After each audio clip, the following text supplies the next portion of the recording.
ఏపీలో రావణ కాష్టం ఇంకా ఆగడం లేదు. దాడులు కొనసాగుతూనే ఉన్నాయి. ప్రస్తుతం ఉద్రిక్తంగా ఉన్న ప్రాంతాల్లో పరిస్థితి మెరుగు కావడం లేదు. ఇది జరగకపోగా రోజుకు కొత్త ప్రాంతానికి దాడులు విస్తరిస్తున్నాయి. అయితే ఇవన్నీ 3 రోజులుగా చెప్తున్నవే, కానీ ఇప్పుడు చెప్పేది కొత్త విషయం. ఎందుకంటే ఇప్పటి వరకు ఇది ట్రైలరే. ఇప్పటి వరకు జరిగిందంతా ట్రైలర్ మాత్రమే.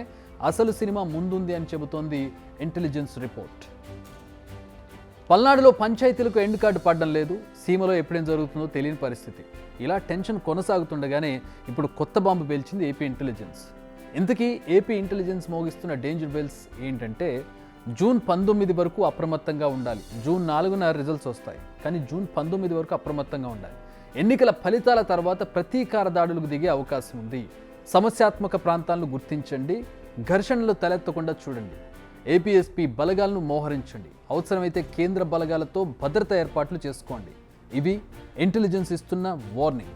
ఈ రిపోర్ట్ను అన్ని జిల్లాల ఎస్పీలు, కలెక్టర్లకు పంపింది ఏపీ నిఘా విభాగం. ఈ పరిణామాలు చూస్తుంటే ముందు ఇంకా వివాదం ముదరడమే తప్ప సద్దుమణగడం అనేది కనిపించడం లేదనేది ఇక్కడికి అర్థమవుతోంది. ఇప్పటికే జరిగిన అల్లర్లు అన్నీ కావు. అదృష్టవశాత్తు రక్తం గారింది, లేదంటే గాయాలతో బయటపడినటువంటి పరిస్థితి.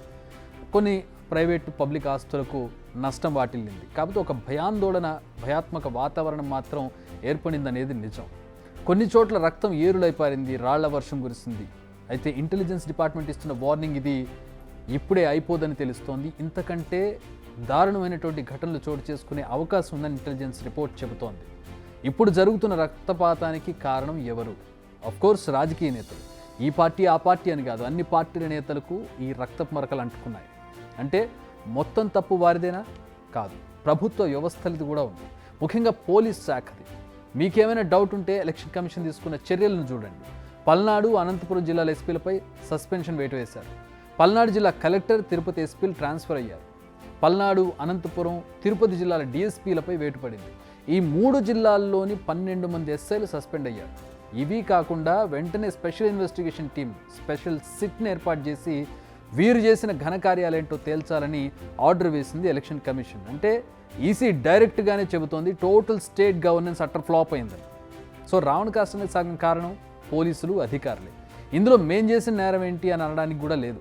ఎందుకంటే వారు ఏం చేయకపోవడమే పెద్ద నేరం కాబట్టి. లా అండ్ ఆర్డర్ కాపాడాల్సింది వాళ్ళు. ఎక్కడ ఎలాంటి పరిస్థితి ఉందో తెలిసి అక్కడ ముందస్తు చర్యలు తీసుకోకపోవడం, నిర్లక్ష్యం వహించడం, లేదా కావాలని అక్కడ లీనియన్స్గా వదిలేయడం కావచ్చు, చూసి చూడనట్టు వదిలేయడం అనేది కూడా తప్పుగానే భావించాలి. నిజానికి ఏపీ ఇంటెలిజెన్స్ వార్నింగ్ ఇవ్వడానికి ముందే సిఈసి చాలా కీలకమైన నిర్ణయం తీసుకుంది. అదేంటంటే, ప్రస్తుతం రాష్ట్రంలో ఉన్న 25 central armed forces, police force కంపెనీలను ఇక్కడే కంటిన్యూ చేయాలని ఆదేశించింది. అంటే ఎలక్షన్ అయిపోగానే కొంతమందిని వెనక్కి తీసుకెళ్ళిపోతూ ఉంటారు, అత్యవసరం అయితే తప్పితే వాళ్ళని వినియోగించరు, కానీ వాళ్ళని ఇంకా కంటిన్యూ చేయాలని సిఈసి ఆదేశించింది. దీనికి సంబంధించి సెంట్రల్ హోమ్ మినిస్ట్రీకి ఆదేశాలు కూడా జారీ చేసింది.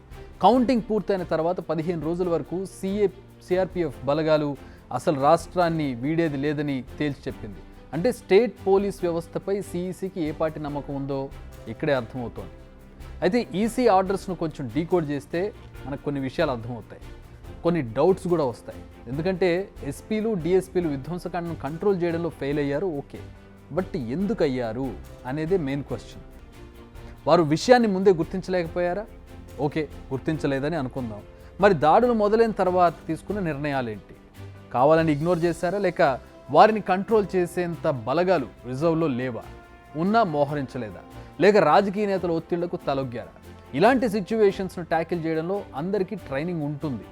మరి ఆ ట్రైనింగ్ ఏమైంది? నిజంగా నిస్సహాయులుగా మారారా, లేక కావాలనే సాయం చేయలేదా? సేమ్ ఈ క్వశ్చన్స్కి ఆన్సర్స్ తెలుసుకునేందుకే election commission special investigation teams సిట్ను ఏర్పాటు చేసింది. వీలైనంత తొందరగా రిపోర్ట్ ఇవ్వాలంది. ఇప్పుడు ఈ విషయాలపైనే సిట్ ఫోకస్ చేయనుంది. అయితే ఇక్కడ కూడా ఒక అనుమానం వెంటాడుతోంది. మరి వీరైనా అసలు విషయాలపై ఫోకస్ చేస్తారా, సమాధానాలు రాబడతారా లేదా అని. ఎందుకంటే విచారించేది పోలీస్ శాఖ వారే, విచారణకు హాజరయ్యేది పోలీస్ శాఖ వారే. అందుకే ఈ అనుమానాలు.